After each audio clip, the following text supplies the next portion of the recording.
Well, second, where'd I go?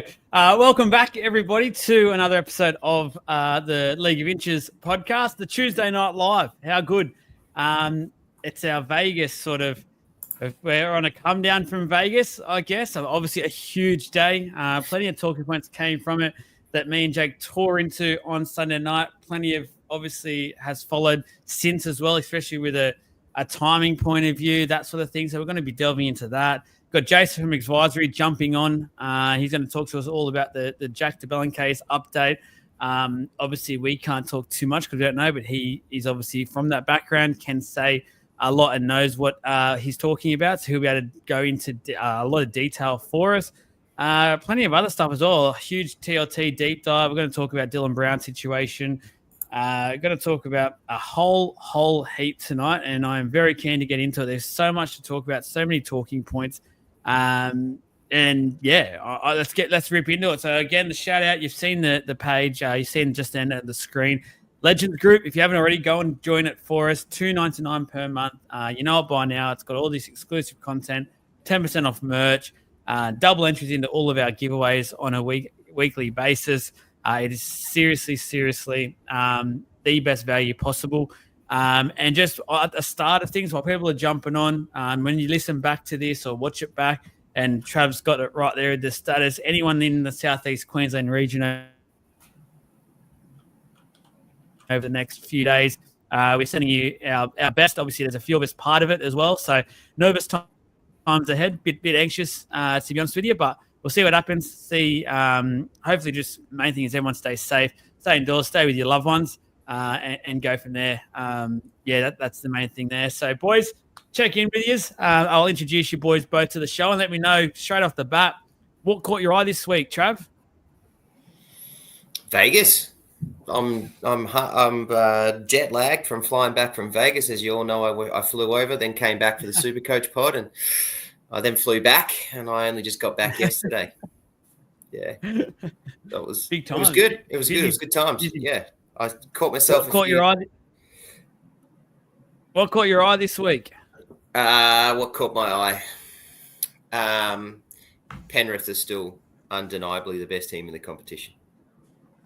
Oh, is that you backtracking a little bit? Are you a bit worried now? Nope, not worried. I put them to fourth, and I think that, watching them on the weekend, I just couldn't believe after everything that's happening and everything that's happened to them, they were just still able to put on a show, and it looked like they still had a gear. Like it literally looked like they still had a gear. Yeah, it was scary. Jake, how are you, brother? It's been a couple of days, and also what happened? What caught your eye this week? Well, I was going to say Panthers as well. So Trav sort of took that one off me a little bit, but at the same time, I feel like that's kind of what we were all thinking. So I'll swoop it around and kind of go. How good did the Raiders look? We kind of said that they were going to look. We kind of said that they were going to. My sort of prediction was that based on the trial form that they had before, they sort of subbed all their players off and stuff like that in that last game. They looked fantastic, and I had a good feeling about them. So they absolutely smashed it. It looked really great. Yeah, no, they certainly did. Let's talk about, for mine, what caught my eye this week. Sort of two, and I'll probably talk about the other one when we do discuss the fallout from Vegas a bit. But obviously, I think 4 games of rugby league in one day at one venue is a lot. I think it perhaps was a bit overkill in a way, and we got a little bit too excited. And it was for even the diehards like all of us. It was very hard to get through. I got through every single second of every single game, but it was just, it was tough. It was definitely tough. On that, let's have a bit of a chat about Vegas' open show. And a word of warning, guys, I think tonight might be a big episode. So stay around with us. Again, get in the comments like we did last week. The comments went off its head. It was so good to see. Very, very excited. The more you guys get involved, the better the show is. We always want to hear your opinions as well. So fallout from Vegas, first one, and we just spoke about it slightly then for myself, the length of the day. So 4 games, Super League, the NRL into the women's international into the next NRL game. So, Jake, I'll ask you. Actually, sorry, no, we've spoken about it a little bit. I'll get you second. I'll go to Trav first. What are your thoughts around this, Jake? Trav, sorry. We've had a bit of time now where we've heard the media talk about it as well for the last couple of days. What are you thinking now about how the day went and how it was set up? I think there's lots to improve on. I think the day went okay for what it was. I was never a real fan of the Super League game. And everyone kind of knew. We spoke about it. We predicted it last week when they now announced it. And we knew that the women's game was going to get played. We knew that was going to be a washover and pretty much a waste. To me, I didn't watch the Super League game. I'm not going to lie. I didn't watch that game. I was not interested whatsoever in that at all. I did watch the Raiders Warriors game and so on, but was not a bit into that. I mean, I really liked it. I'm a big fan of I'm a big fan of the Vegas experiment. I think it's still an experiment. We know it's still got 3 more years. I'm a huge fan of that. I think all the teams should buy into it. I think it should be shared. I think over the time, all the teams should go to Vegas, and I don't think anyone should have a choice. I'm a bit over the teams, saying yes and no, don't want to play, do want to play. I think if that's where you're told to go, that's what you do. And that kind of annoys me, to be honest. I liked what it was, and I like what I saw. I like the games. I think the quality of the games for the 2 NRL games were good, even though the Raiders gave the Warriors a bit of a touch up. I think it was still a decent quality game. I think the message was good. I think the engagement and the enthusiasm in the States is good. And I think there's lots to learn, and they've got a big wake-up call. But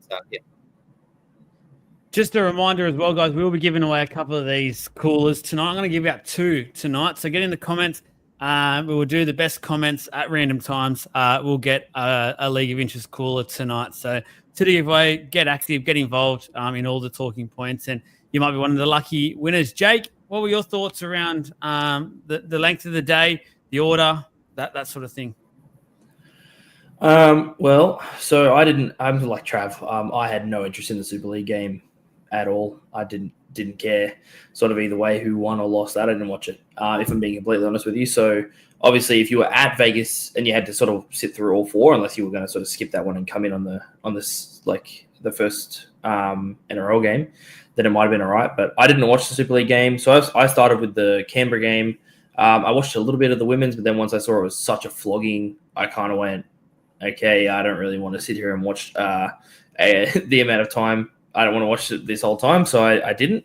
So to be honest with you, for me, it didn't feel fatiguing because I didn't watch all 4 games. But I understand sitting there, especially with that game, that would have been an absolute drag if you were at Vegas sitting there watching.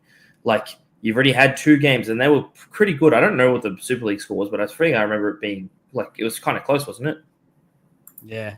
The pretty Super League? Yeah. No, there was a smash. Oh, was it? Wigan. Okay, so there you go. So then there's another flogging. So there's a flogging, a touch up. I wouldn't say a flogging for the next one, but the Raiders game was pretty much comfortable the whole time. Then there was a women's game, which was an absolute shellacking, and then a good game at the end. So really, you've had to sit through sort of 3 kind of, who's going to win games, and then to the last one, which you can't predict. It's impossible to predict, but I think, 4 games is too much for sure. Yeah, no. I think I think the fact that Peter V'landys literally the day after was basically admitting to this shows that he has admitted himself that the game probably did get it wrong here. I just think 4 was too much. And look, obviously there's been a bit of fallout around the women's sport over the last week or so. So we don't want to go down that avenue, but it was just a horrible, horrible way to advertise the game, in my opinion, to the Americans. The women's game, I think, is special. I think we're one of the best at it, at getting women's sport. The competition at an NRL level is extremely tight. I just think the fact that they went there, their first opportunity to showcase everything, the way I think about it, I think it's actually a little bit disrespectful. If I dig into this a little bit, which I tried to do today, we did this last year for the NRL point of view, and we actually sent away 4 of the strongest teams in the NRL at that time. They were very strong, good teams. We went there and we were like, we're going to put on a show for them. It seems like in a way we've done the complete opposite here when it comes to the women's game, and I find that a bit disrespectful because any American would just not watch, would be watching that going, what's this? Is this game all about just literally getting smashed? Like there's obviously one very good team. The England team hasn't done much at all. I'm just a little bit confused at what their mind frame was for that because I'm an advocate. I think the first State of Origin game should be played there because I think that's 2 teams going at it, loggerhead, great game, hopefully a great atmosphere by then. That's what you'd want to go and see. But I think now they've sort of shot themselves in the foot because I don't think they'll get another chance to go. I think now the next couple of years will be 3. I know you boys didn't watch the Super League, but the Super League, the atmosphere was ridiculous. I think it added a different element to this year's, and for everyone that was over there, they can't speak highly enough of the English fans, which is awesome to see. Again, it would have been nice if the game was a bit closer. Unfortunately, Wigan was just way too good. But their fans looks like they need to be involved moving forward. So because I think majority out there agree force too much. It's going to have to be the women's game for mine that does make way. Do you boys agree, or you got somewhere else you want to go with that, or a different way you can make it so there can be four games? I'll let you go first, Trav, if you have anything. No, I don't think. I think 4 games is ridiculous. In one day, it's a lot. It's just way too much, and clearly you could see in the stands that by the 4th game, and even though that was the better one, and on paper that was always going to be the better one, it was clearly not as popular just due to the time. I actually think 3 games is optimal. I think the women's game of sorts, should be a game. I listened to the to the review on Sunday, and I think you said, Joel, an Origin game. And I was going to, and I sort of held that same thought while I was watching that to bring up today, is that I think the women should have the Origin game. I know it's early. I know it's, and actually, to be honest, it doesn't even bother me. I'm happy to, I think it should be an Origin game. And I think that's until the standard of the international series doesn't, for the women doesn't lifts, it should be kept as an Australian series and be Origin only. Yeah. Or at worst, open the league. Or worse, open the competition with the women's on that day too. Yeah, well, and Todd's right. Like, if the New Zealand girls went over there, it would have been much closer. I actually just think at the moment, the Aussie girls, we've got to start respecting just how good this team is, because they were still missing a couple of really key good players there. And Surges, for instance, started on the bench. This is a scary team. And there's been arguments the last day or two from people saying, you can't do an Origin game. This is their first game of the year. That was their first game of the year. They just literally killed it. They literally just floored it out of the ground and just showed how professional they are now. Why not? If they are going to do it again and do another women's game, it has to be something like that to actually be taken a bit more seriously, because now the pressure will be right on them if they do send the women's game over again to make sure they get a game out of it and make sure it's close, because now they've just completely shot England out of the water and they won't get another good game for a long time probably, which is unfortunate. They need help. That game over in England needs help, and we need it to do well. We need it to survive and do well. That's the worry. Another bit of fallout from Vegas I want to talk about is from a good point of view. You boys have already mentioned it. Penrith Panthers. I just want to quickly talk about something else that we didn't get to quite on Sunday night, Jake, and we were pretty fatigued by then. We started to get names wrong. We were doing everything that night. It was a great episode. The goodness, we should have done it from bed. I'm going to make a big statement here. I want to see who agrees and who doesn't. I think Penrith Panthers currently have the 2 best players in the world in their team. And obviously that's Cleary, and I think the second is Yo. I think they are that good, and I think Yo is still underrated. I just think he's an absolute freak. And people need to start realizing just how good this bloke is. And yeah, we all talk about the Pongers of the world, the Latrells of the world and stuff, and their excitement. But this guy is just a complete footy player and does everything and does it consistently at the highest level. And I just don't think gets the respect or the raps he actually fully deserves. Jake? Yeah, well, look, I fully agree with those two, and I fully agree with your point. And you said that Penrith have probably the two best, or two of the best in the world.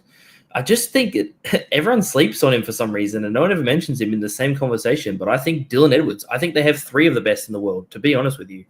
I know I bring him up every single time, but I think best. I'm saying the top two, the best in yeah, the world. yeah, and you know what? I'd probably put him at 3 if you're putting them at top 2. I'll call it right now. Yeah, 100%. I don't care because you know what? Look, like you just said though, right? In terms of like the Pongers and the Walshes and the people that might have the most skill in the game, I don't think that makes them the most complete football player. And I think that he has that in him.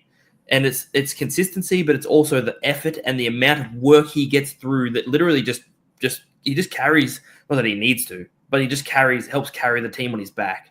And so look, Isaiah Yeo, absolutely. Nathan Cleary is obvious. We all can say Nathan Cleary is the best in the world, and I think we can all say that pretty confidently without having to think too hard about it at the moment. And I know some people might argue with that and whatever, but it is what it is. Isaiah Yeo is basically I see Dylan Edwards and Isaiah Yeo being the forward and back version of each other. They're like the same player, but one's a forward and one's a back in the effort they get through and in the stuff that they do on the field. Yep. No, I agree. Trav, what are your thoughts here? Top two? I can't disagree with you, actually. I think I look at Yo and think, I mean, he did just win the International Player of the Year, didn't he, as well, and over the summer and all sorts of things, and got all the awards. He's won everything basically. So I don't disagree. The other side of Yo is that I feel like Yo's changed the game. Like the way that he plays and what he does, he's actually changed the game. So it's really hard to argue against him not being the best player. Or the second best player. I think Cleary is by far and above the number one. I think Edwards is a gun, but dude, I think you got rocks in your head to say that he's the third best player in the competition. Maybe top 5. Maybe top 5. If we're being honest, maybe top 5. He's backtracking 30 seconds already. There's no way that I love him and I think he's a really good player, but yeah, he's not the number 3 best player in the world. I'll put him at 5th. How about that? That make it better. I'll put him at 5th best in the comp. And then we'll start naming players, and then he'll go, "Oh, yeah, hang on. Actually, maybe that's 6. Oh no, maybe that's 7th. Oh yeah, no, we'll get there eventually, won't we, Jake?" No, I'll keep him at 5. He can stay there. But yeah, it's hard to argue with you on those two players. I mean, literally, they're two of the dudes that whilst there were other really good teams there, and let's not deny and let's not forget that Ivan Cleary is clearly an amazing coach. But those two have carried that team. They've carried those guys across the boat. They've had the Bash brothers along the way. Obviously, Luai, Crichton helped for 2 of them. Burton helped for 1 of them. Kickow with that one.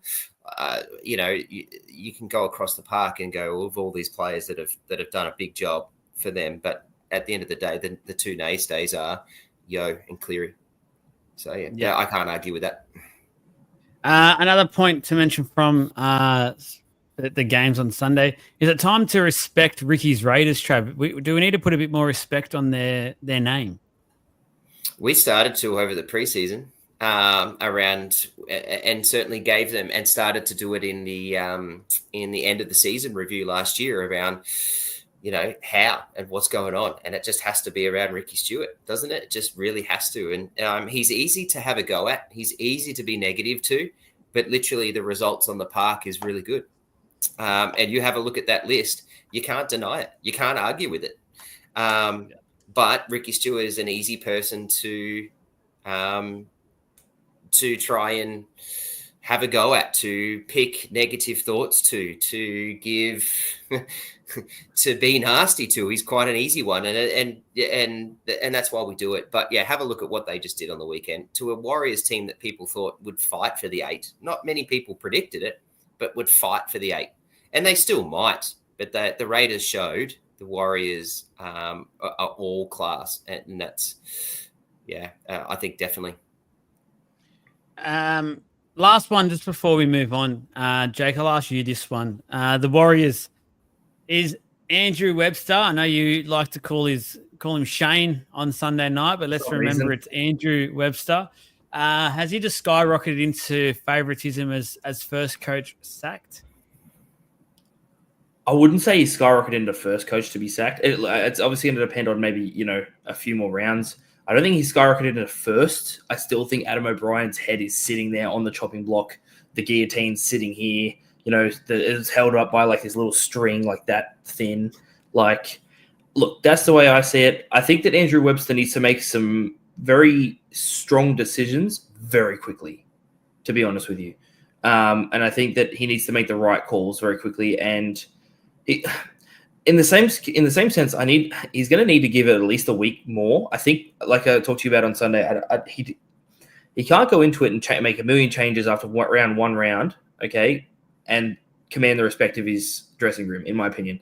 I think he's got to give it one more week now that he's set these side up, right? But then after that, if it does not work, if it stays the same, things have to change quick, smart. Because I think it can't, like I said, I don't think it can be an instant. It can't be something he makes massive changes after one because, first round in Vegas, a number of things could have happened that could have put players off and whatever. And I think he has to have that balance of like telling the people how it is, telling his playing group, look, we didn't perform the way we trained or we didn't perform the way I wanted you to. You're getting this chance. After that, like, which I'm making changes. He needs to give them that second chance to kind of perform, I think. After that, changes have to happen straight away if it doesn't change. Can I jump in? Yeah. Get your quick answer because there's a comment there I want to get to and delve into. Yeah, my quick answer is I think actually Webster needs to not give a second chance and just make the changes now. And he'd made them too late. I agree. He made them last minute. They've just got to go. Like it just felt like every single player on that park was played in poor positions. It just didn't match. And it wasn't until Walker came off the bench where they actually looked like he straightened them up.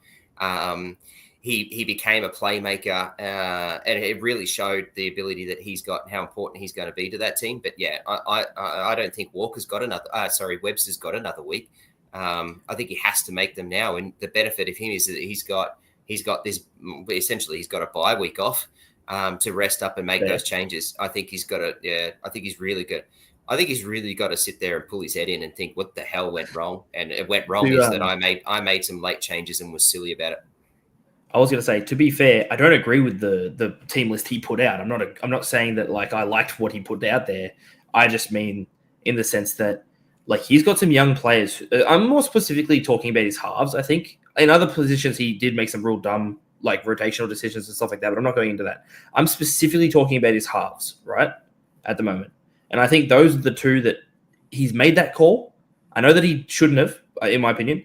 He's made that call. And he's got young halves that I understand they're NRL players, but at the same time, if you drop a kid after debut one bad game and you kind of just like think about what, that kind of will do to him in terms of confidence and things like that. We've seen it happen to other players where that type of thing will happen and that'll just ruin a season or their kind of thing. So that's the only reason I'm saying why I think I should give those two specifically another crack in there, but I don't believe it was the right call in the first place.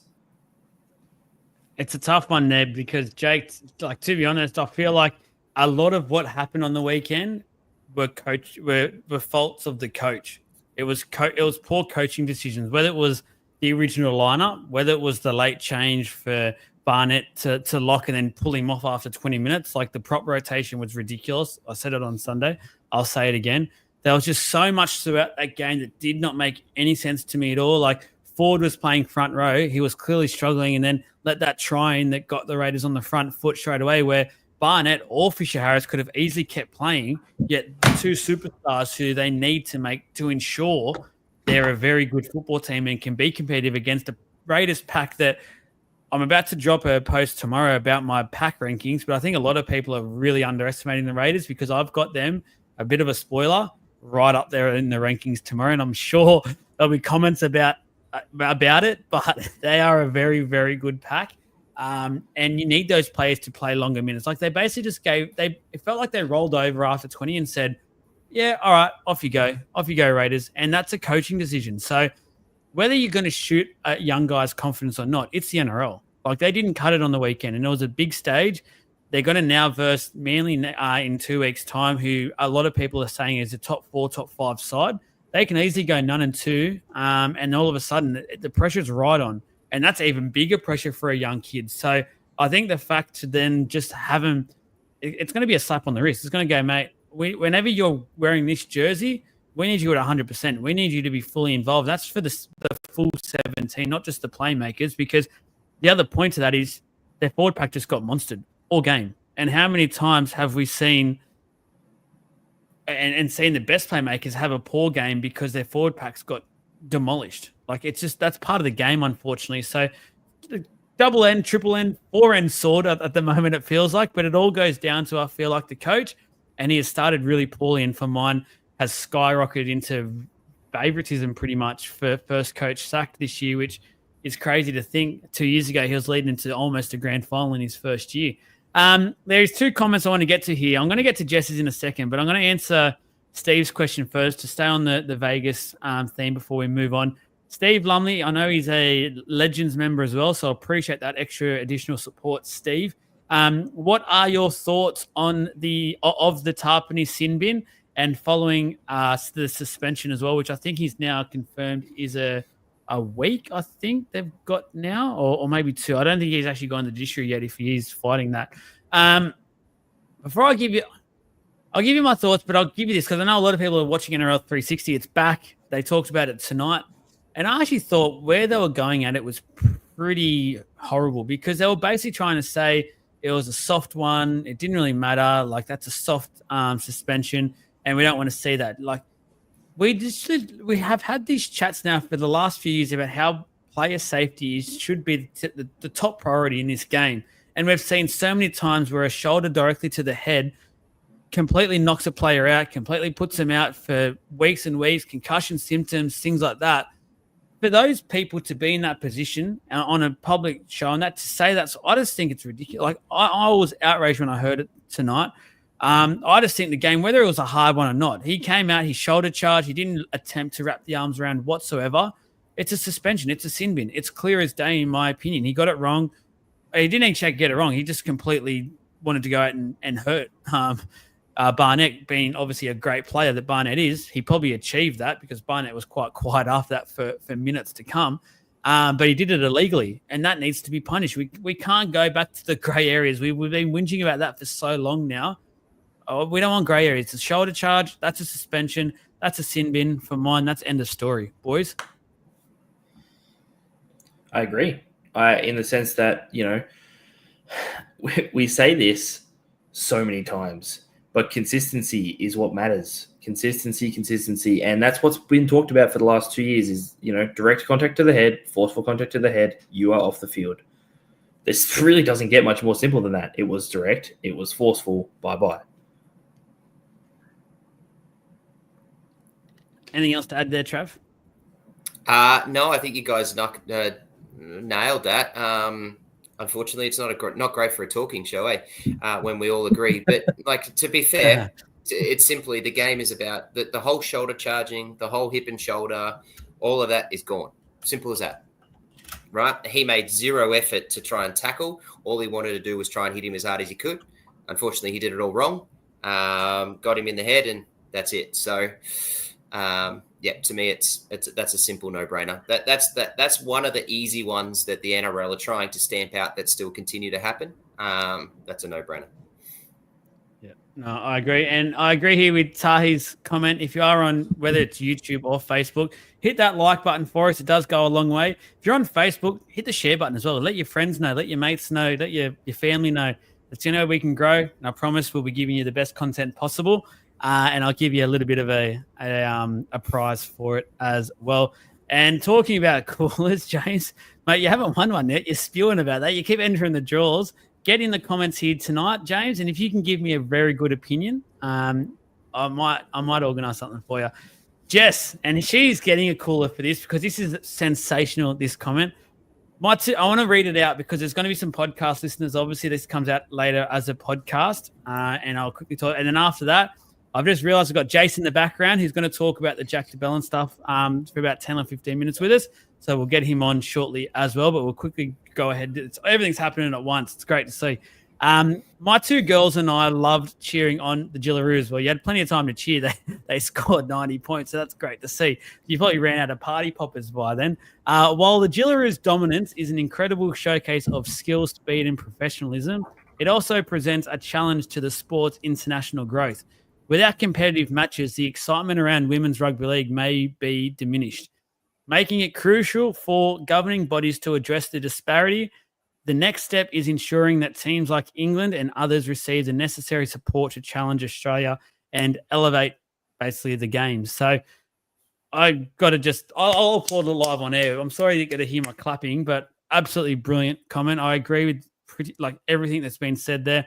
One thing, that last bit there, and I forgot to bring this up when we were talking about it. I heard on a podcast today, was when the journos were speaking, I think Buzz and stuff. They mentioned that New Zealand was the first choice for the game, but apparently the New Zealand Rugby League didn't come ahead with the funds, so they couldn't go over. And I just think that's disgusting. If that was the best thing for the game, it should have been. Let's make sure that they have the game's going on about how good they are and how well they're sitting financially. Whether you're part of the New Zealand Rugby League or not, that was the best thing to showcase your game. Give them the money. It would have been pocket change for the NRL. Give them the money, let them go. The rest is history. It is what it is. I don't want to get too much more into that because it's got me. Let's get Jace on the line. Jace from Advisory is here. We promised it. We're gonna switch things up here, and we might actually get him to stay on the line just to talk about that Dylan Brown mega deal we're going to speak about as well. But Jason, mate, how's things? How are you? I know you just had a big podcast yourself, and we've had a few viewers jump on over from that one. So it's a podcast sense of a phenom tonight. It's just everywhere. Yeah, I think we lost about 20 viewers from talking para to your one. So good work. All right, we've got you on for a few minutes, obviously, to talk about the Jack de Belin case. Obviously, from yourself, we've already said at the start of the podcast, but for those that have just jumped on, first of all, get involved, comments. We're doing a few of the giveaways for these coolers, so you're seeing it by now. But secondly, me, Jake, and Trav are not experts in this field, and we don't know what to say, so we're treading very, very carefully. Luckily, we know someone like Jace who knows what to say and how he can say it, when to say it. Let's talk about it, Jace, because I'll start off by saying if the headlines are correct and what I've briefly read about everything, I'm definitely starting to feel a bit sorry for Jack, and it's ruined his peak of his career, which is the big thing here.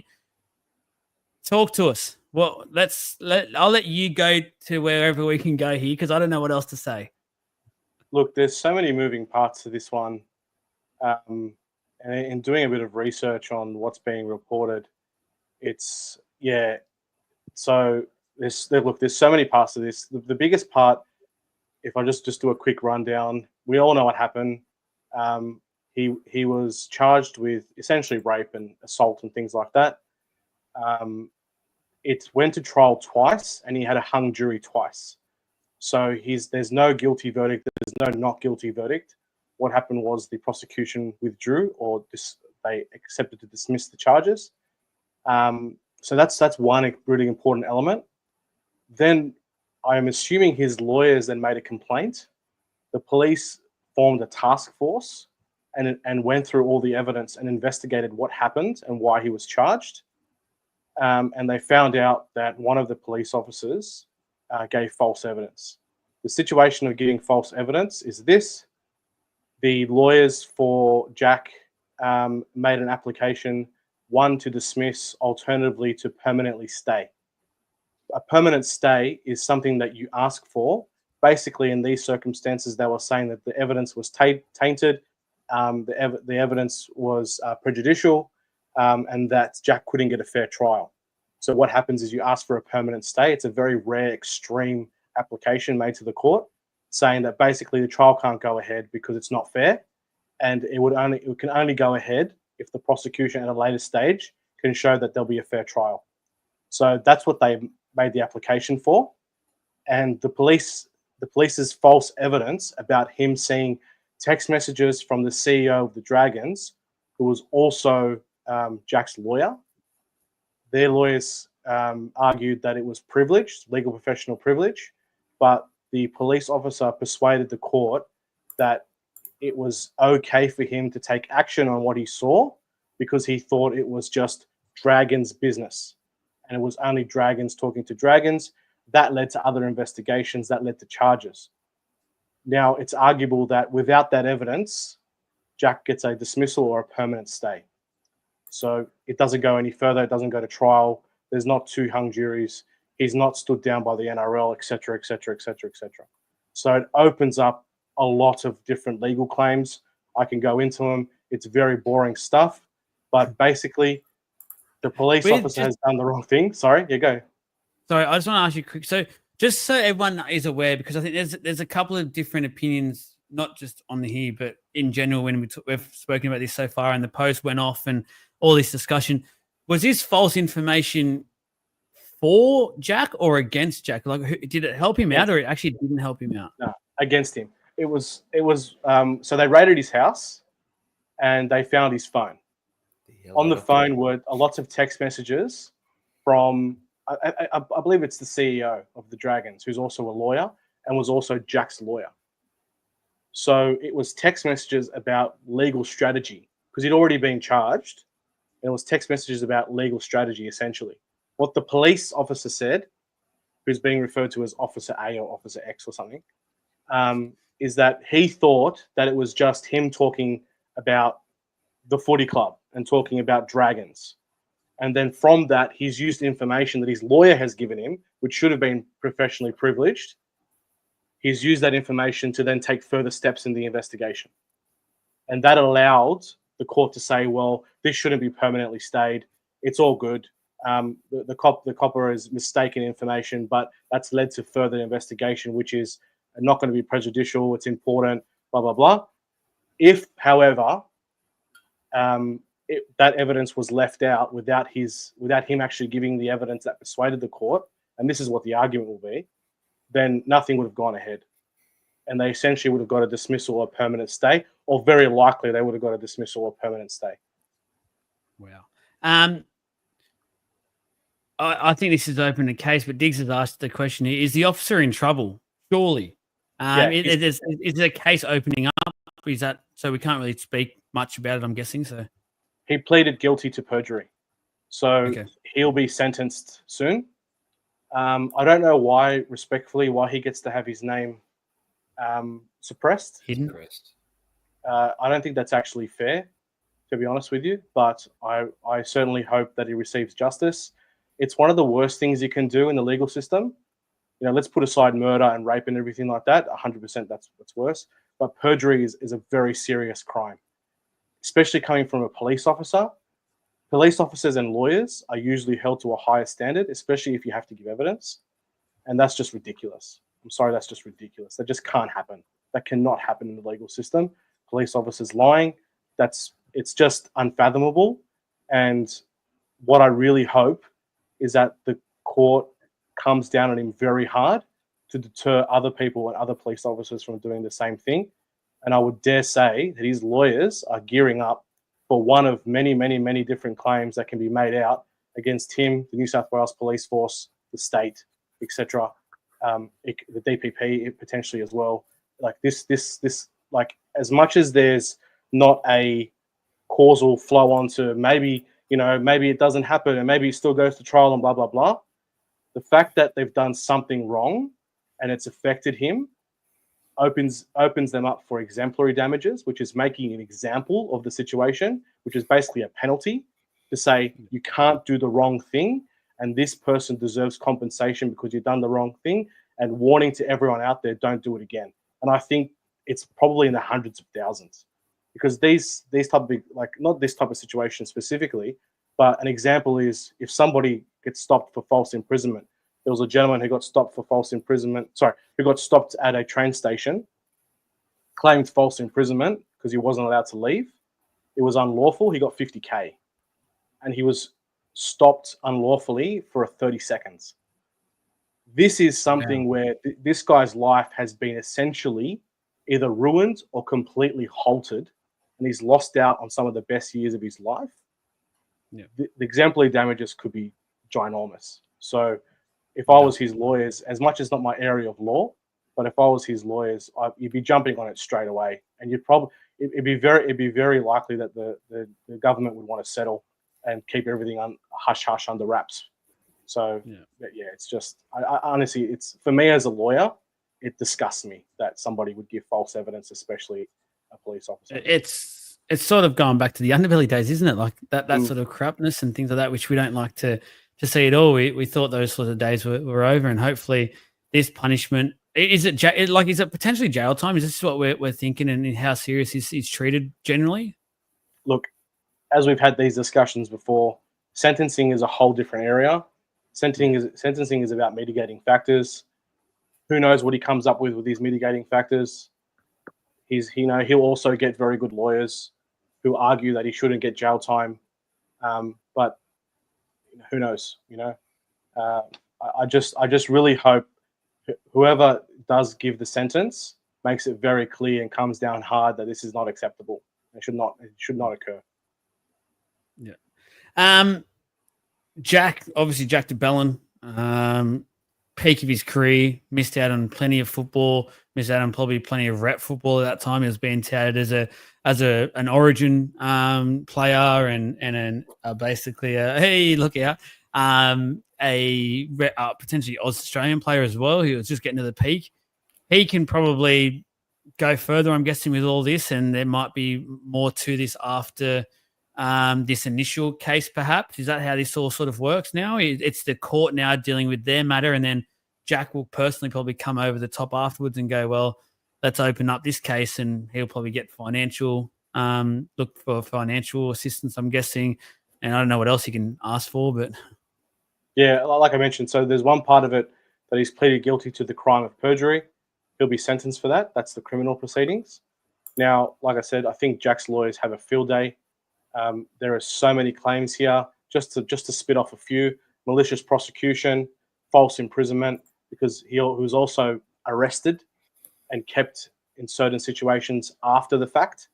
So maybe I can't remember exactly how the criminal proceedings went, but if he had to request bail after this, and he was detained, that's unlawful. So that's false imprisonment. Then he's got things like negligence. There's so many things that he can claim now. Well, these comments are killing us, eh? Got me. So there's so many things he can claim in civil court, and most of them are what we call torts. And this will be an intentional tort because this police officer knew he was giving false evidence. Just quickly, sorry, Jess mentioned, is this the officer that, or wasn't Officer A, is he medically retired in 2023? Because something like that. He was retired in 2023. I did read that about him. But still, his actions were as a police officer. So the New South Wales Police Force could be a potential defendant. The New South Wales State Government could be a potential defendant. Potentially the DPP, the prosecutions could be a potential defendant. Him personally as well. So there's so many things happening here. There's so many claims. And I think his best claim is, like I said, it's exemplary damages to basically get a penalty or force a penalty upon these defendants who paid to say that this is the wrong thing to do. Now, in terms of an economic claim, like could he say that I was in the prime of my career and blah, blah, blah? What he has to do is prove that it was likely that this false evidence has essentially cost him that amount of money or that opportunity, which I don't think is a difficult claim, to be honest with you. So that's what's called loss of opportunity or loss of chance. So that, for me, just knowing the basics of the law and running a few of these matters in different areas of law and running those kind of claims for damages, I think he's got, like, the government and the police force would be stupid to not settle. They should unfortunately throw a shit ton of taxpayer money at him and just let this slide and go under the radar, because it's not worth this coming out in civil proceedings and him having to prove his case. It'll probably make it much worse for them. So he's got a great claim in my view, and he's more than entitled to it. And it's just like I said, for me personally, like I said, as a lawyer, it's just unfathomable. Yeah. And Jack, reach out please to Jace Advisory.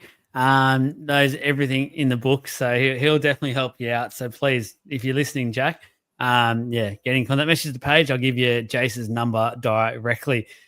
Boys, before he does go, anything to chat to? Any questions you got regarding this situation? Oh, I just didn't catch. I wanted to ask. I didn't catch it. What's he like roughly? Is there like a jail time he's sort of looking at for that? I think if they prosecute in the local court, it's maximum 2 years. Yeah, right. But I can't remember if they want to go like the full maximum penalty. I'd have to look it up. Unfortunately, I didn't look it up just before I came, the maximum penalty. But if it's prosecuted in the local court, which I think they will do, it's max 2 years prison. Yeah, right. Trav, got anything? Yeah, I look. It's more just an opinion. It's not for Jace, but I'm just disgusted. Like I'm disgusted at what happened with the legal system let us down and let the public down with what happened with Ezra Mem, and that we're now going back into the history of this and going the legal system has let us down or let this man down. This goes well beyond just his career, right? Like this goes way beyond just his career. How many people have, walked past him and given him a crappy comment because, he's been alleged that he's of the charges that he's had that I just don't want to speak about. How many girls or whatever have not gone anywhere near him or wanted to have anything to do with him, in terms of that sort of stuff. I don't know his relationship status or where he's at, but to me, that's just, it's unfathomable to think that what this has happened and how this is caused and what this is going. And I just disgusted. And as Dig said in the comments, like, I can't believe this shit happened. I'm sorry. I just did a swear word there, but like, I think this is ridiculous. Like it's just absolutely ridiculous. This even happened. I'm disgusted. And it just shows me no faith. And at a time where we've already got so many issues around our legal system, so much distrust with our police force, who I have many good mates in the police force and they do an awesome job. But there's distrust. And now this is breaking news of what's happened. And it's just disgusting. I'm lost for words. I'm lost for words. To think that this is what this guy's gone through. I'm just disgusted, unfortunately. Yeah, spot on. You're getting a lot of love from the comments as well. Plenty out there agree. Jace, I know you've done the double up. I know you've had probably 2 hours now of podcasting. You probably knowing you haven't eaten yet either. I will let you go. I'll let you go. We're about to tackle Dylan Brown, which I'm sure you've already done once. So half the people on here's probably already heard your thoughts as well. So go ahead, go and get something to eat. Again, really appreciate being able to have access to this, guys. I don't think there's any real other podcasts out there that get this. So much behind the scenes about this sort of legal side of things. We're going to do it throughout the year. Jace will pop on whenever something happens, like you've just seen with the Jack DeBellin case, and we just get the inside knowledge, which I think we all really do appreciate. Helps us understand things. Again, like I said from the start, there was all this misleading information going around about it was for Jack or it was again, like it was all this sort of stuff, and you've clarified everything. I now personally have a much better understanding of it all, and I'm sure everyone else who has watched tonight or will listen throughout the next couple of days when they go on the podcast will be the same. So thanks, mate. I really do appreciate it. No worries at all. Definitely keep a lookout for updates on Jack DeBellin. I think it's going to go crazy pretty soon. A lot of legal claims coming very shortly. And also Dylan Brown to sign with Parramatta, 5-year deal. Heard it here first. Oh, look, and go to Advisory if you do need any help. Social media, message Jace if you do need any help whatsoever. I think you got some business stuff as well, don't you, Jace? You want to quickly add that plug before you go? Oh, yeah, I guess so. Like, yeah, what I've done is least we can do. Thanks for reminding me. What I've done is launch a website called The Hospo Lawyer, HOSPO Lawyer, thehospoliawyer.com.au, and it's all about me. So me as a lawyer, me as a mediator, and consultancy services with Advisory. If you need anything like that, legal help, mediation, or business help, go to that website or get in contact with LOI, put you on to me. All good and happy to help anyone. Doesn't matter how big, how small. I'm always there to help people out. And even if you've got questions as well, why not hit me up? I don't mind. So yeah, thanks for having me, boys. Really appreciate it. No worries. Thank you, brother. Cheers. Really appreciate it. See you, bro. Cheers. Alrighty. Let's tackle. I know we've got a number of Eels fans that have jumped over from Talking Power. Appreciate that as well. Hope that episode tonight was a cracker. I'm sure it was. So this news came out literally the day after we did last week. So it feels like it's been a while now, but we haven't been able to talk about it. So the Knights have officially come out with I think it was a $13 million 10-year deal for Dylan Brown. Ridiculous money. Like, I'll just say that from the start. That is crazy money. 1.3 per year. I've now heard as well there's a ratchet clause in there. So if you don't know what that means, it's whenever the salary cap goes up, which we're living in a time where that's almost going up every year, his money he gets from the Knights actually goes up as well. So it starts with 1.3, but it could end up after 10 years, and he's 35, I think, by that stage. He could be on like $1.6 million or something ridiculous. So I don't want to start this because I've got a lot to say. Jake, I'll go to you first, the Paraffin. You didn't get to say much just then. You got to chill out. You got to fix your mic. Hopefully that is sorted now. Thoughts? Newcastle, $13 million over 10 years for Dylan Brown. And get in the comments, guys. We want to hear your thoughts as well.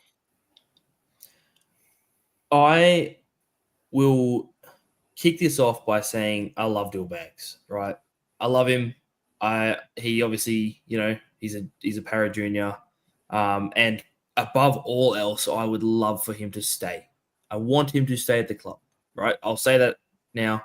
The ideal would be for him to stay at the club. At the same time, do I want us to offer him more money to stay? No, I don't, because I don't think he's worth more money, if I'm being completely honest with you. I'm really glad that the club at the moment has said they're sticking to their guns. They've offered him a very, very fair amount of money, and for a very long deal as well. And I think that they're sticking to their guns with that, and I think that they should do that. And if he wants to go for the money at this point, it's so much. You can't blame him, to be honest. You really can't. Like, he would be the highest paid player in the NRL. No one could blame him for taking that amount of money. That being said, if you're only moving for the money, which, again, is fine, it's a perfectly reasonable motivation, then he should take the offer. But I feel at the same time that if he wants to improve himself as a player and be known, like, at the end of his career as somebody who's accomplished something, I don't think this is the right move, personally. Obviously, I have a little bit of bias as an Eels fan. I get that, right? And I'm not going to pretend like it's not there. There's a bit of bias in there. But at the same time, I don't think moving to the Knights is the right call, personally. That's my thoughts on that. Look, if he does it and that's what he decides to do, or there's another club, we don't know who it is, apparently offering the same amount of money as the Knights are also. So, look, we don't know who that is. I can't imagine it's one of the top 8 teams. Or the last year's top 8 teams. It's not going to be any of them. So if he goes for the money, the way I say it, I can't blame him, but he's not worth it. Personally, he's not worth it yet. Definitely not. Not consistent enough. Trav, talk to us. What are your thoughts? I've said in every time we've spoken about someone about to take big money, if you can take it, take it. What I question as to whether this and how real this is why the hell hasn't he signed it? Because that's just redonkulous money. 13 mil for 10 years is just stupid.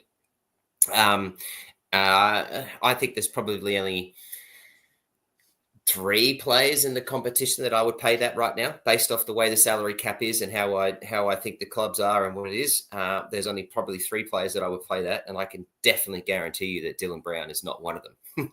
Now, that's not saying that Dylan Brown is a bad player, because he is absolutely not, but he is not worth that sort of money. I also had a comment written down that and it was basically pretty much what Dig said just above, where he said, where I think the Knights are trying to do literally anything possible to keep Ponga. So if they can get someone like Dylan Brown, then that's what they'll try and get. And I also think that this is literally, playing into to the field of why the manager sent an email to literally every single club. And this is exactly what he wants. He wants a bidding war.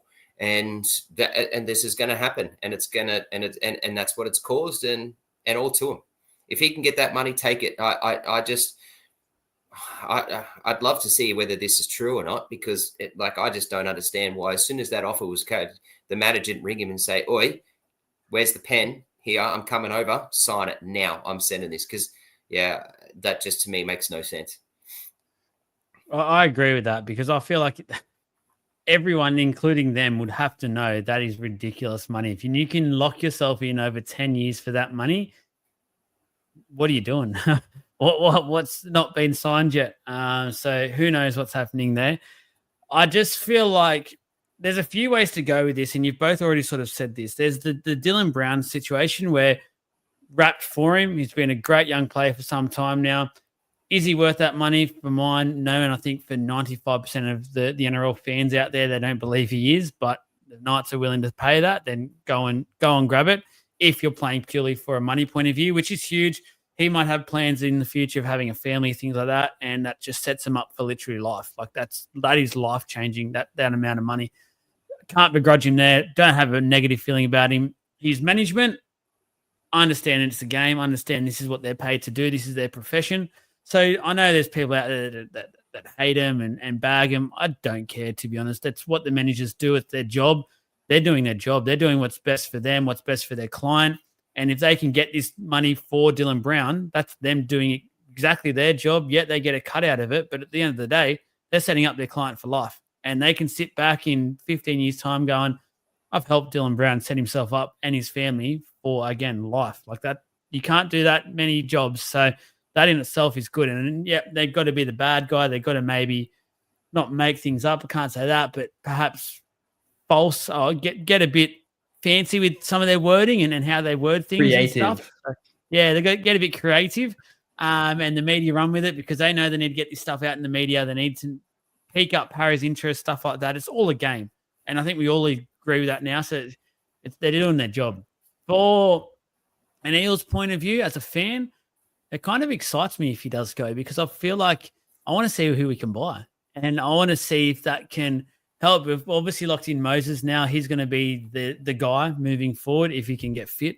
That's something that we can talk about shortly with TLT news. But yeah, don't get me started. I know there's a few waiting for my comments around that in the comments. They've waited patiently. Said it was going to be a big one tonight. So credit to, if Para is certain on sticking to their guns, which is I think 900 or so is what the rumored figure is. Good for him. I like that. Stick to your guns if you don't think he's worth any more than that, which he isn't. Great. That's good to see the club doing that. And if it means we lose someone, but then look at players that could be available over the next couple of years, and you could get a player that's on the rise. You could get like a Jack Cole. We just seen him for Penrith. He's going to be a great young player. And Wishart, as I was about to say, Wishart as well. Like there's a few really good players we can get probably for a lot cheaper, and then we can put some more money into our forward pack. Our forward pack really needs some work. So there's a bit of excitement there if he does go. If he doesn't and he stays for that money, it shows you that he does genuinely love the club, which from more reports and the conversations had with multiple people, he was there on Wednesday night when we had the thing. He says to everyone how much he loves the club. That will literally be the biggest love you can show, because that's a lot of money to turn down. Lastly, for the Knights, I'm going to say it and get the shirt, guys. If you want, message the page. You got rocks in your head. 13 million over 10 years. You're literally just setting yourself up for failure. That is ridiculous. That is absolutely stupid. Probably the two players I started with this podcast would be probably the two players that you could potentially justify for just how good they are. You wouldn't do that anymore, but when they were coming through like Yo and Cleary and stuff, whatever. Build your club around those two. They're class players, but Dylan Brown for mine hasn't shown he can. And the other big thing here, the Knights want to sign him to play halfback. He's not a halfback. He's shown so far he's not a halfback. And people keep saying, yeah, he's young, he can get better. He's 25. He's not that little baby anymore. Like he's played for 6 or 7 years, it feels like now. He's well and truly into his career. He is very clearly, and this is a point that sort of get away from a bit, stop forcing 5'8" to become halfbacks. They're not. Some of them, like your Munsters, for instance, who has played 5'8" his whole career and is bloody good at it, is a 5'8". They don't go well having the pressure of being the main guy. Let them be the second person. Let them just get the ball when they need and play their best football. Stop forcing these players. Like we're seeing it with Hines at the moment. He's not a halfback. He's clearly not a halfback. We've said it for so long now. The Sharks are adamant about it still, but it's clearly not working. So I just think the Knights ridiculous. And I think there was a few comments so far that have said this probably means Ponga will go to the Roosters at some point. I think you're right. And I think Dylan Brown's got to be careful because he could all of a sudden get himself into a situation where he's, again, literally the guy at Newcastle. There's no one around him like Ponga's had now for a few years. And unfortunately, he's not at the Ponga level, in my opinion. So if he gets to that, it's going to be a struggle. And is it really worth – he'll be sitting there probably in his fancy mansion going after a hard day's work. Oh, I've got this set up. But it can make you very unhappy. Like – I don't know. It's a lot to think about. There's so much to it. I don't know if we answered anything just then, but it's good to hear all our thoughts and where this can go because the comments have gone off. Yeah. Sorry, guys. I've missed them. I've been in the zone. But just to quickly break this up before we go to the TLT stuff, let's do the blind rankings again. It was a huge hit last week when we did Jake. It's Trav's turn tonight.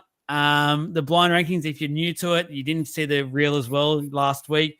So it's been around for last few months. I've seen a lot of pages do it. What we're going to do here is the blind rankings. Trav won't know who I'm going with here, and he has to rank them 1 to 5. And tonight's topic is fullbacks. So this is, I'll give him a hint, sort of all-time fullbacks, but it's sort of a more modern twist to it. I'll give you a little hint and say probably the oldest player here played around 10 or so years ago. That was his prime, 10 or so years. So it's not too long ago. I haven't gone to the archives for you, Trav. I've tried to help you out a little bit. First on the list, funny enough, we just mentioned him, Kalen Ponga. Rank him 1 to 5. And you said the oldest player played 10 years ago in his prime. 10 to 15 years ago, yeah. 5. Ooh, okay. James Tedesco. 2. Ooh. Anthony Minicello. 3. Jared Hayne. Oh, damn it. I wish I had done that earlier. 4. So you've got one left. Yep. I reckon I know where you're going. But yeah. Where am I going? No, go. Jareem Buller. Ah, bullshit. That's rubbish. You made that up. You made that up 100%. You did. You waited. Nah, that's garbage. I swear on my life. Oh, number 1. The main man himself. That's the fun of blind rankings, guys. That is the fun of it. Gold. Just breaks up the show a little bit. And look, what was his 1 to 5? So number 1, we got James. James is in the comment. So I'll go over it for the podcast listeners who haven't been able to keep up. He's gone 1 Buller, 2 Hayne, 3 Teddy, 4 Mini, 5 Ponga. I thought Hayne was 4. I thought you put Hayne as 4. Yeah, oh, wait, sorry. No, this might have been James's rankings. Oh, no, hang on. No, all right. Sorry. Buller's 1, Tedesco's 2, yeah. Mini's 3, Haynes 4, Ponga's 5 for Trav. Now, Jake, you would have gone backwards, would you? What would your order be? Like, if you're thinking about them, hold on. I can't even remember who they were. Hold on. There was, all right. I'd probably have to go. I'd have to go probably Teddy number 1. Teddy number 1. Teddy number 1. I'm going to say Hayne 2. Ponga, Mini, Buller. Ooh, okay. Fair enough. Everyone said their opinions. This is why I love this game. James has locked in Buller number 1. That's actually his ranking. Buller number 1. So, wow, Buller, he's anticipating him to just go off his head over the next 10 years. Oh, it's his blind. Okay, he actually did a blind one. Okay, perfect. No worries. I get it now. I get it now. Thanks for playing along, James. He played along and then filled it in. He was honest too. Okay. He wants his cooler. I'm going to drag it out of him. I want him to keep commenting. Then he can get one. There's a few other things. Make him work. Make him work for it. Old fam, so he's got my cooler vote, but yeah. So TLT, we're not going to break down every single team, talk about every single lineup, things like that in depth. We're just going to go and talk about a couple of the points. I'm going to go from the bottom up because the first one, and I know there's a few Eels fans on here. Sorry, we've gotten a double up here on para subjects, which I didn't mean to do. The big out, obviously, is Mitchell Moses. Yes, Slater. I avoided Slater for a reason. I knew Trav would be straight away Slater 1, and I wanted to just play little games today. After being very nice last week, I wanted to mix that up a little bit. Mitch Moses, Jake, is out. We were under the belief he was fully fit, ready to rip and tear this year. He's out. Already reports that this may be a little bit longer than people are first thinking as well. What are your thoughts here? Because I've got some, and I know there's a couple that have stayed on to hear my thoughts. I'll give them 1 or 2 more minutes to listen to everyone else's first before I go, because I'm not impressed, if I'm being honest. What's your thoughts? I'm not impressed either. The last we heard from the mouth of Riles himself was, nope, he should be good. He should be ready to go round 1. And unless something, and I'm assuming has happened, but something's aggravated between now and then, badly, it's basically saying now that he is out indefinitely. So he's out for an indeterminate amount of time. We don't know when he's going to be back. And that sort of just doesn't fill me with confidence. That being said, and we kind of talked about it a little bit before the podcast was done. I was talking about it to Trav because obviously he being Storm and, us being Para. With Moses out, it does give Parramatta and Jason Riles an opportunity to show the difference between this year and last year, because Moses was out for us last year too. And so in a sense, I'm almost excited. It sounds really dumb. I'm not excited. I'd rather Moses be there, obviously. But at the same time, in a sense, I'm excited to see what we put up against the Storm. If I'm being honest with you, I am not predicting we're going to win this game. But no, I'm not. But I would like to see us put up a good fight, because last year we wouldn't have. Last year we would have gone out and we did. We got pumped by the Storm. I want to see us come out with a good fight with no Mitchell Moses there and see what we can actually do in relation to that. There's not much more I want to go into detail about it because I want to let you sort of have your piece and really get into it. But yeah, my main thing is I'm not happy about the fact that I wouldn't say we were lied to, because anything could happen in between them. But I just feel like what's the go? A second ago he was good to go. Now he's not even named on the extended bench, and no one can tell us when he's back. So I don't know. I thought Volkman did well over the trials, so I'm pretty happy with that. I'm happy that he's there.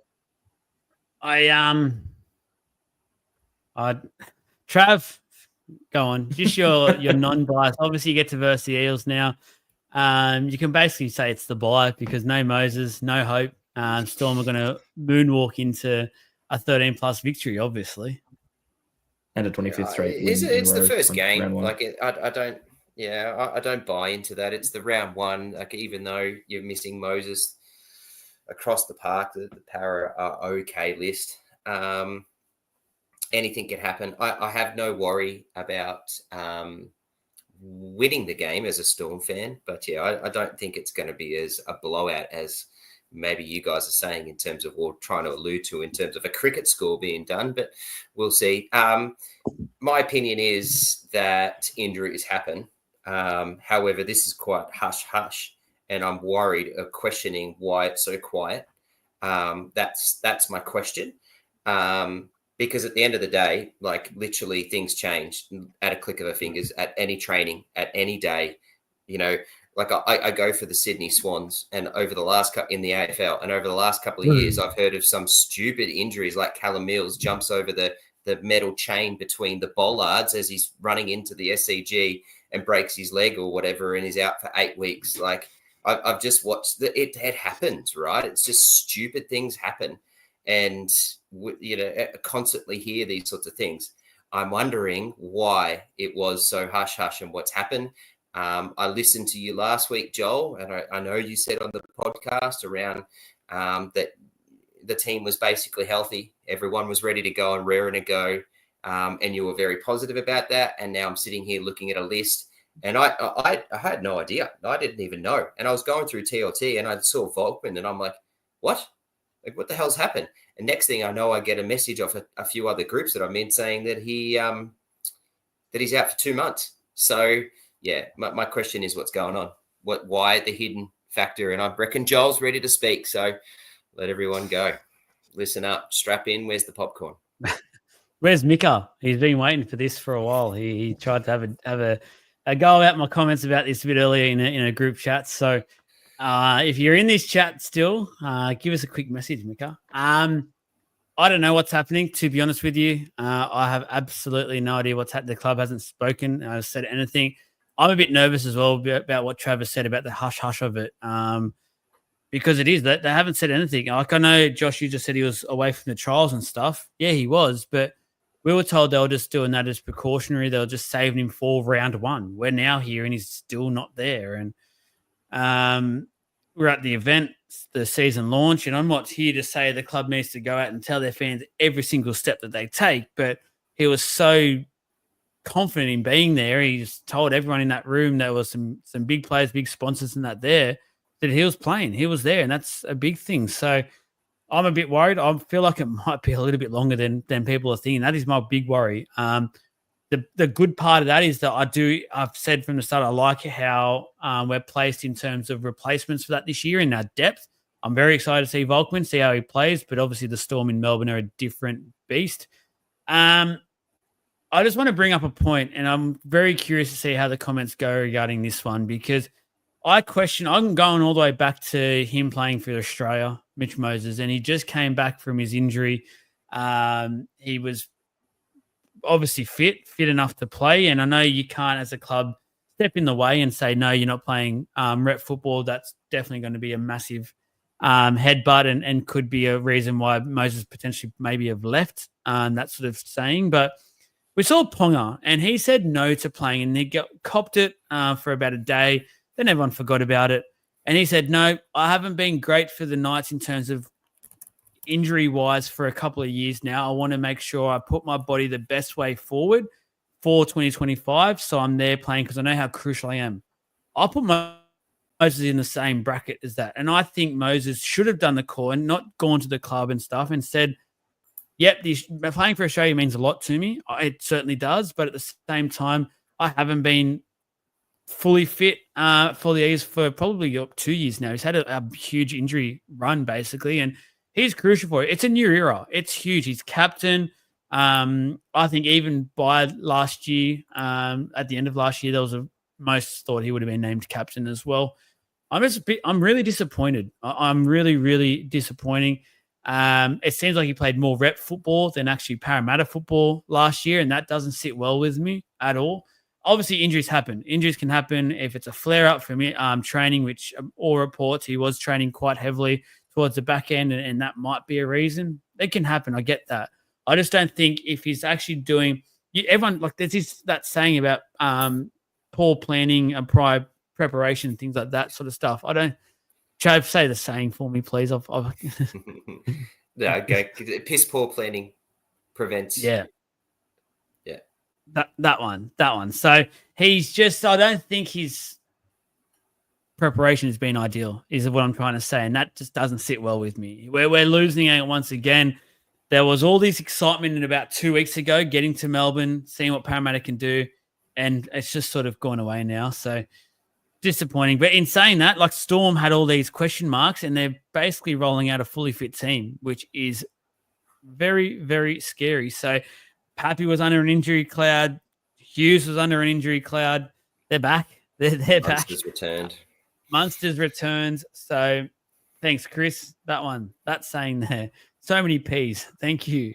That one is what he failed at, in my opinion. So Storm are looking very, very scary.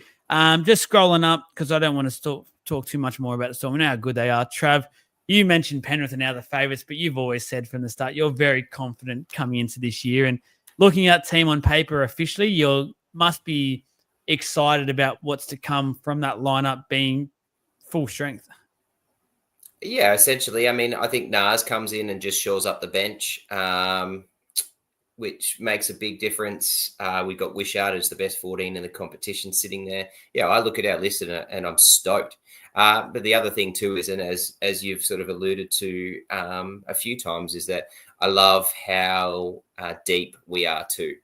So, the injury around Pappenhausen, and they literally said at the trial that he wasn't going to play this week. They were going to take a cautious approach.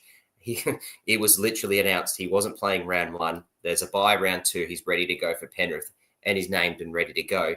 And everyone just went, yeah, right, well, we've got Sewer, so we're sweet. Okay, so whilst we would rather Pappenhausen, we've got that. So in the wings, you've got a Peasant, we've got your Chans, yeah.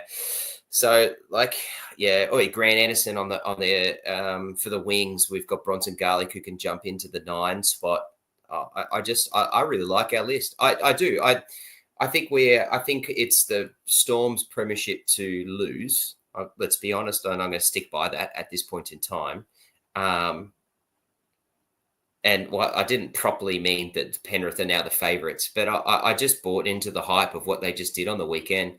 I'm really high on the Sharks and how they played, their list and what I think they can do this year. And really, I think Penrith just kind of went about their business and got it done with a gear left to go. So, yeah, very high on that. But yeah, to answer the question, love what I'm seeing from the Storm. Love that we are finally healthy, or the better part of it.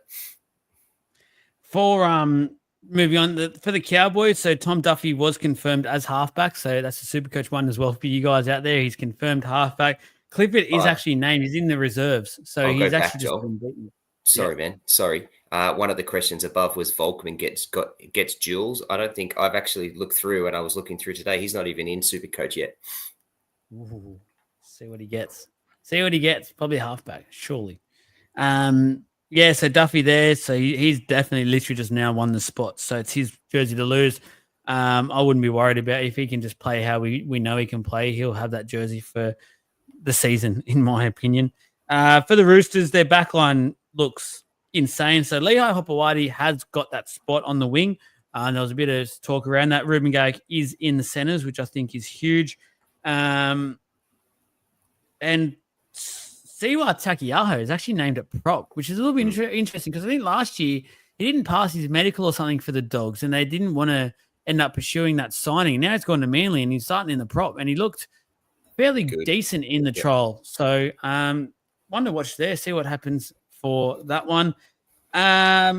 Going up, the Bulldogs are what the Bulldogs we basically think they would be, so there's no real surprises at all. Blake Wilson and Marcelo Montoya are your wingers, confirmed. The Dragons, Jakey boy, Clint Gutherson, named at fullback. He'll be there with the red V on, proudly. Toby Couchman is named at hooker, not hooker, prop. So that's a did not expect that one, but there he is. There's been a bit of talk about him in the last week or two, especially from a Supercoach front. So that has been confirmed. This Dragon side on paper, I'm telling you, actually doesn't look as bad as what potentially we thought they might have been. So I was just thinking that. It's a good lineup. You guys are gonna look. This is at the moment, and I'm very likely to change this last minute. I have a Dragons upset on my tips. Nah. I have a Dragons upset on my tips. This may change. Look, there's a good chance that it may change. Okay. So far, I'm 2 for 2. So, I'm just going to, that might just put it out there. I just really liked what the Dragons produced in their trials. And I understand it's a trial. I do get that. But in that second game, where they played, a pretty strong, they put out one of their sort of pretty much what this side is, basically. And they just looked really strong. At the same time, there's a good chance that is going to change. It's just what's sitting there at the moment in my tips. Stop giving us, mate. Wait for tips. We're going to quickly go through them. I'm sorry. Next time, you're getting more than a slap on the wrist. For the Rabbitohs team, Lachlan Hubner's come out of nowhere to grab that starting lock jersey. So tell us, Duncan, no matter who the coach is, just cannot get this starting spot that I just feel like he deserves it. They just keep finding ways to not give him this start. He's gone through 3 coaches now and cannot get this starting berth. So maybe I'm I don't know what I'm talking about, which probably don't. And he's just not as talented as I feel like he is. So I don't know, but yes, Cody Walker is confirmed. Campbell Graham's back as well. That's a huge in for the Bunnies. This gives them that bit more steel in a back line, especially trying to offset the loss of Latrell Mitchell. So huge there. And Jamie Humphries is the 7, but don't think he's won that jersey yet, just because that is Dodd's obviously suspension. We'll keep an eye on that for obviously next week's purposes. But for now, it is nice to see. I think he definitely deserves it. His trial form was really good. And by all reports, his training throughout the entire offseason has been spot on. So, and he's looks sensational. So he's does enough to make a straight man turn. I feel like he's wowee. He should be up there in the top 5 or so in the Roastie's hottest 100. Dolphins are pretty much as we sort of thought. The big blow, actually, Junior Tupu, named on the wing, and there's no Bostock. So Bostock was training in the centers, apparently. Jake Averillo was supposed to be the 6th. That's been a late change. So Cody Nicarima in the 6th. Jake Averillo going back to the centers. Trav, you've been very high on the Dolphins. Does this team make you higher? Yeah. Bostock's injured, by the way. So sorry. My bad. So, I missed that. That's why that's there. But mate, that Dolphins list is awesome. If they can stay healthy, you've just inserted Tom Gilbert as the 13 and put the captain on him. Plath has to shift down. So you're looking at your best man or your best player, your MVP from last year, and he's had to give way to Gilbert to sit in at Plath at the 12 in the second row. Finafuaki's been named to start. I think it's going to make a big difference. It's just pushed a few sort of chess pieces around. I really like that Dolphins list. I'm really keen to see how they look and what they have, what they produce. It's a strong side. It is a very strong side. Yeah. For the Knights, just to confirm the halves pairing for round 1, we're going to do a tally this year and see how many times this does change. But Jack Cogger will partner Fletcher Sharp in the halves. James Schiller then gets that wing spot. I really like James Schiller, so I'll be watching him closely. For the Tigers, there was a comment earlier about the Tigers. Unfortunately, you got a couple of big outs. You got Coruscant missing. Obviously, that's suspension, so we didn't know that. Yep. But then we've also got Dream Buller. So Mr. Number 1 for Trav's list. He's obviously a freak in Trav's eyes. He's a big out. But Heath Mason, anytime he's been asked to do a job, he's done a great job, I feel like, at the back for the Tigers. Energizer Bunny. So I don't think they'll miss out too much in terms of that'll suit the Tigers style, I feel like. So I'm actually really excited for this game to see what happens, because I think it's a big early 2 points for either of these clubs to just get a little bit of that pressure off their back. And it's good to see there. Terrell May in the 8 jersey has got that starting spot. Royce Hunt's off the bench, so is Jack Bird, and Jerome Luai has been named in the halves. He's not injured at all. The other game, so the Broncos first. Shibasaki has been confirmed in the centers, so he gets that spot for the injured Stags. Apart from that, basically what we thought it would be. So Maguire wasn't mucking around in this. He gave everyone the team early on and has stuck to his word. So he's not playing any games at the moment. I love that approach. He's just going, yep, this is what we're going to do. And away we go. For the Roosters, a lot up in the air. I think the big thing here is their bench is. Who are 3 of those guys? So Zach Dockett plays. C.R. Wong. He's another player. What can he? Yeah. Oh, get him to start, man. Seriously. Blake Steep, huge raps on him. Apparently he's a young gun, absolute star in the making. And then Salesi Focchetti. So who knows? This is just a thing about the Roosters. They've got a decent 13 or better than a decent 13. They've got a good 13, but their depth is just out the window at the moment. They've got no depth whatsoever. I know they're trusting their... I hadn't realised that Makahesi Makatoa went over to the Roosters. I for some reason thought he either retired or went to Super League, but I did not know he got signed to Late the signing. Roosters. That's interesting. He was very late. Yeah, right. Yeah, A right. huge signing for him, obviously. So, all right, let's wrap things up with some tipping. Let's just quickly go through our this is for now. Obviously, the tipping post will come out Thursday morning. You'll get our confirmations on that.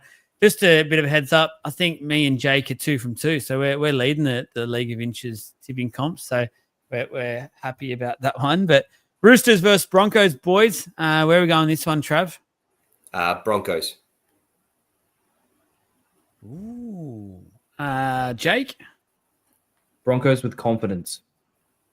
Yeah, Broncos could do this by 13 plus. I don't know why I said it all so much as if I was like, well, Yeah, I'm wondering, hang on, Joe, where are you going? Yeah, I was thinking the there like, Roosters okay. of old. I had a little moment there. Friday, the first Friday game, Tigers versus the Newcastle Knights.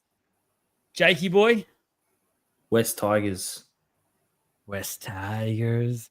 Yeah, I've got the Tigers in this one. The loss of Coruscant and Dream does haunt me a little bit, but my early thoughts are the Tigers at Campbelltown. Trav?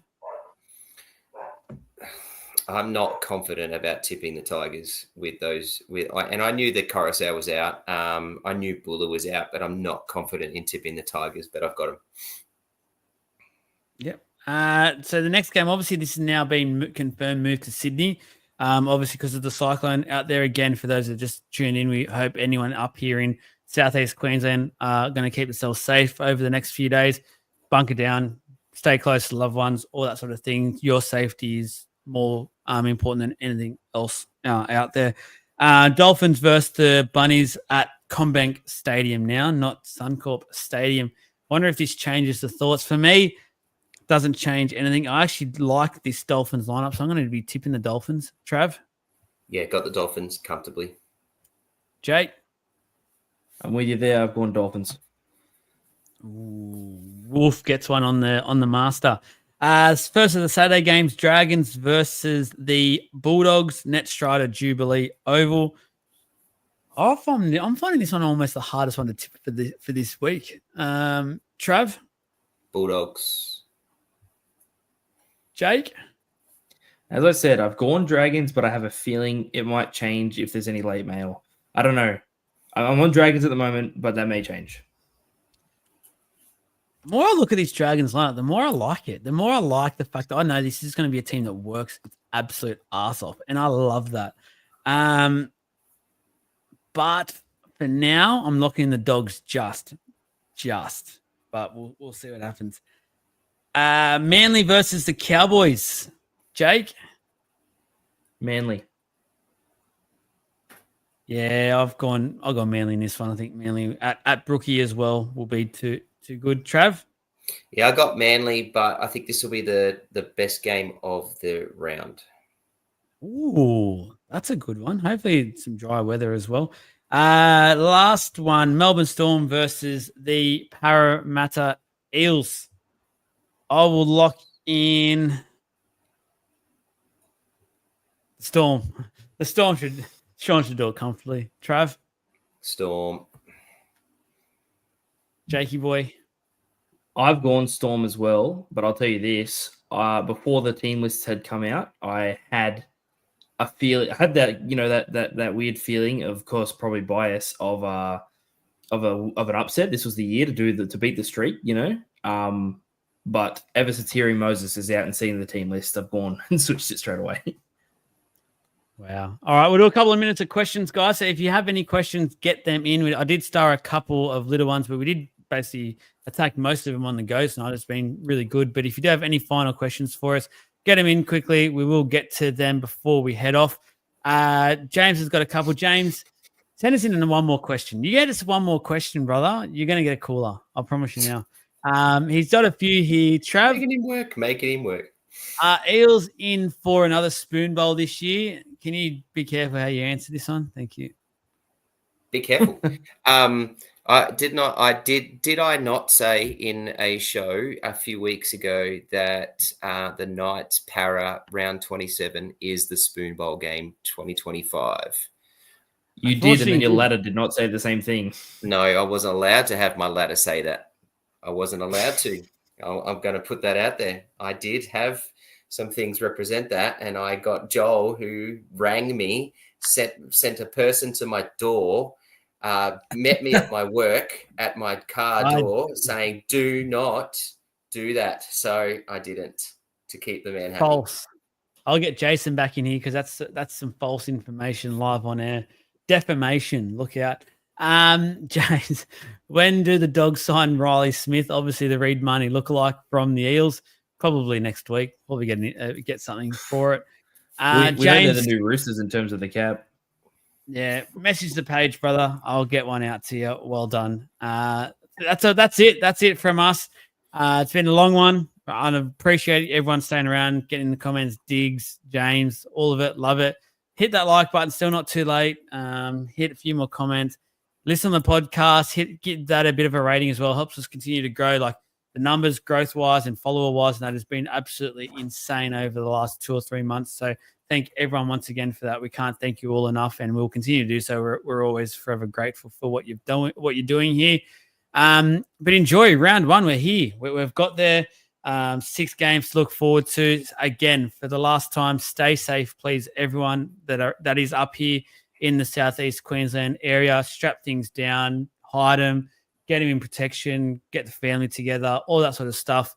Don't bother going to work Thursday and Friday. Seriously, it's not worth it. Just take the days off, and your work, I'm sure, will appreciate and understand why. Stay safe. Don't go over the top. One final before I go off here. Do not go over the top of the shops. Do not be a dog and get everything. And It's already happened. It has already happened. But seriously, like there's families out there and stuff. Like for me, for instance, I've been working massive hours. Haven't had a chance to go to the shops yet. Was going to go this afternoon. Walked in. Pretty much anything I needed is gone. And I've got a baby and stuff. I've got family, and I don't know what I'm going to feed him the next few days. I'm in struggle street. So just remember that sort of stuff. Don't go over the top. Get what you need, but leave some stuff for everyone else on the shelves. But that's it, boys. Trav, Jake, thank you. Stay safe. We'll see you next week. Hopefully everyone is safe by then.